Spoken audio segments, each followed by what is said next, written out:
Confúcio Moura, governador do estado de Rondônia, acompanhado do senhor Hermínio Coelho, deputado estadual e presidente da Assembleia Legislativa, do excelentíssimo senhor Rússio Queiroz Costa, desembargador e presidente do Tribunal de Justiça do estado de Rondônia.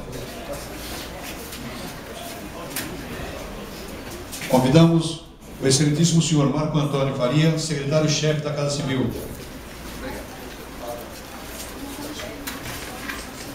Convidamos o excelentíssimo senhor Milton Capixaba, deputado federal. O excelentíssimo senhor Felipe Albernaz, procurador da República. Excelentíssimo senhor Alan Queiroz, vereador e presidente da Câmara Municipal de Porto Velho.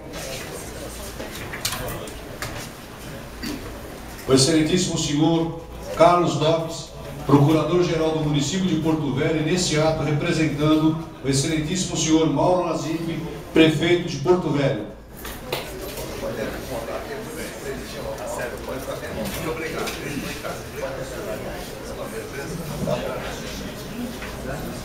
Autoridade. Solicitamos aos portadores de telefones celulares que desliguem ou coloquem no modo silencioso durante esse evento. Muito obrigado. Por gentileza, assenta a minha mesa. Doutor Cláudio, a convite do governador.